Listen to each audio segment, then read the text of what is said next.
Alrighty, welcome back to another quick review. Today we are talking about Star Ocean, the second story R. For a bit of context, this is the first Star Ocean game that I've ever played. I previously owned Star Ocean Divine Force, but for reasons I had to return it. Um, but I finally got around to playing a Star Ocean game, being second story R. I beat it early this morning. It's about 5 p.m. as I'm recording this. And I had a lot of fun with it. I thought it was really good. Just overall as a game, it's really good. It's quite possibly the most 90s video game I have ever played. It's wild. I say this because it has the pros of 90s video games as or 90s JRPGs, but as well as the cons of 90s JRPGs, where a lot of the cons I feel come from the story. Now, I love 90s. I do really enjoy 90s JRPGs. Like I said, Final Fantasy VI I still think is the greatest game ever created. But I think the thing about Star Ocean and a couple of other 90s JRPGs that I've played is the story pacing. The pacing of the story is so wild. Specifically this game, it's crazy because especially towards the back half of the game, you get like to the last 25% of the game, and they say, "Oh yeah, you're prepared for the final boss. It's time to do the final boss." And you're like, "What?"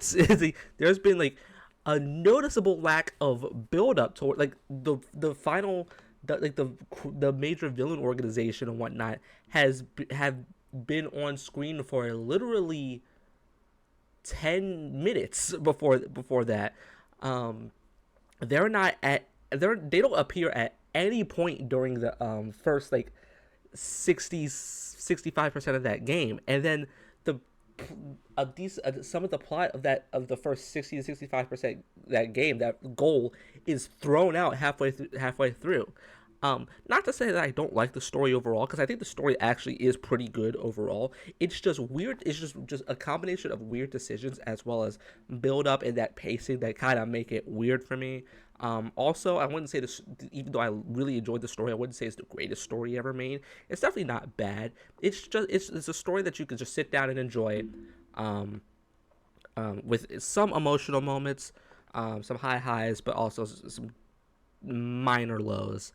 But overall, I think the story is fine. Um, Gameplay is phenomenal. At first, it was kind of eh. I didn't understand it, but as the game went on, I started to understand it more. As well as you mix with like, one of the things you have to do is like you crafting, a customization, and all those like extra skills that you can do, like art or um, God, what was it like the machina skills, and compounding and alchemy and whatnot. You really have to pay attention to all that, because otherwise you're going to have a not fun time with this game if you don't do that. Because in turn, like leveling doesn't do much. Like leveling does a lot, but it doesn't do much besides um, give you more points to upgrade all this stuff. And at certain points, if you are smart about it, you can break the game. That's what happened to me. I accidentally broke the game, and it kind of made things a cakewalk towards the end.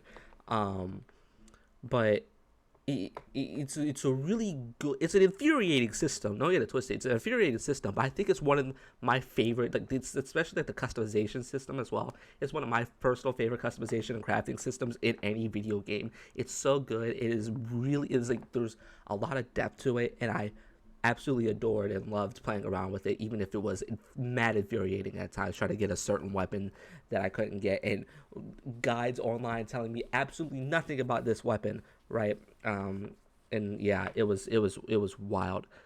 One of the things that I am either or about, like I don't have any strong feelings either way towards the characters. I enjoyed a lot of these characters. You could tell that they reused a lot of the voice lines from what was it, this second evolution when that came out. You could tell they used a lot of the voice lines, but I liked a lot of the characters.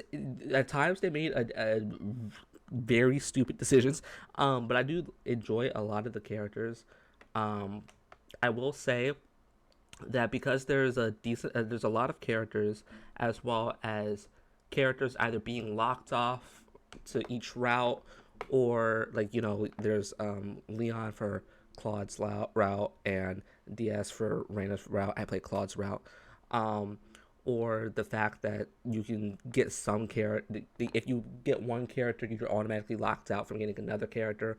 Like I got Ashton, which means I couldn't get Opera or Ernest, or I got Priestess, which means I couldn't get Balmain. Like it was that made it so that unless you did these characters, and Celine is just a bad character overall, but unless you did like some of these like characters story stuff or quest stuff or whatnot, then yeah, a lot of the characters fall flat because they don't get much because of the fact that you could switch out or completely miss certain characters, right?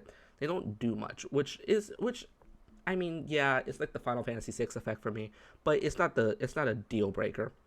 Last thing I'm going to touch up on, overall, HD 2D, the music is really good. Unfortunately for me, this is a game that doesn't have that has like a couple of standout tracks, but the others are fine. They're okay. I don't think it's the greatest OST ever created, but I don't think it's bad. They're just good songs, good OST, with like maybe three standouts for me, and then HD2D stuff and the world is phenomenal. It looks great. All HD2D games look great from at least from the ones that I've played. I've played maybe 20 hours of Octopath 1. Didn't like it. You could go watch that quick review.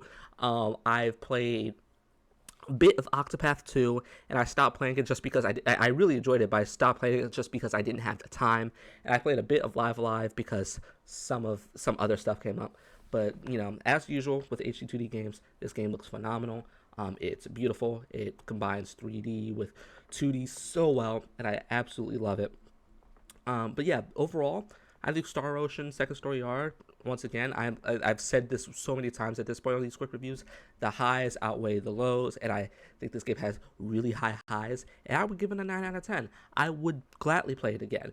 I had a lot of fun, and I kind of felt myself being sad when it was over. I think I clocked in about 35 hours. I was relatively sad when it was all over, and I do think I want to go back for a second replay at some point. I would highly recommend that you play this game. Thank you for watching. See ya. Bye.